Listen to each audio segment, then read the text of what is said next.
ഇങ്ങനെ ഒരു പ്രവർത്തനം നടത്തുക എന്നത് വളരെ നിസ്സാരപ്പെട്ട കാര്യമാണ്. നമ്മൾ മനസ്സിലാക്കണം. പിടിച്ചിരുത്തും. എന്നിട്ടോ അവനോട് ചോദിക്കും, അമർ റബ്ബുക, നിന്റെ റബ്ബാരാണ്? പിന്നെയോ മാ തഖൂലു ഫീ ഹാദർ റജുലി, ഹബീബായ റസൂലുള്ളാഹി അങ്ങോട്ട് ശ്രദ്ധിക്കുക, അശ്ഹദു അല്ലാ ഇലാഹ ഇല്ലല്ലാഹ് അസ്തഗ്ഫിറുല്ലാഹ്.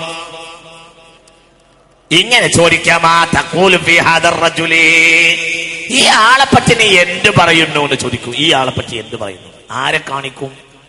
ആരെ കാണിക്കും? ഹബീബായ മുഹമ്മദ് നബി, ഹബീബായ മുഹമ്മദ് മുസ്തഫ സല്ലല്ലാഹു അലൈഹി വസല്ലം, സന്ദേശം കൊണ്ടുവന്ന മുഹമ്മദ് നബി.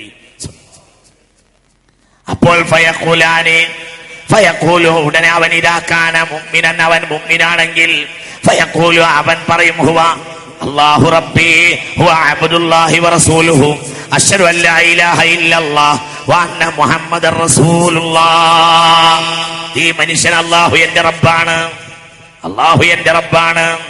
മുഅ്മിനായ മനുഷ്യനാണെങ്കിൽ സയ്യിദുനാ ഉമർ, ശ്രദ്ധിക്കണം കേട്ടോ, ഉമർ ഇബ്നുൽ ഖത്താബ് റളിയല്ലാഹു അൻഹു പറയുന്നുണ്ട്, ഹബീബായ റസൂലുള്ളാഹി ഈ സംഭവം ചോദിക്കും. ഈ സംഭവം പറയും മുസ്തഫ നബി സല്ലല്ലാഹു അലൈഹി വസല്ലം.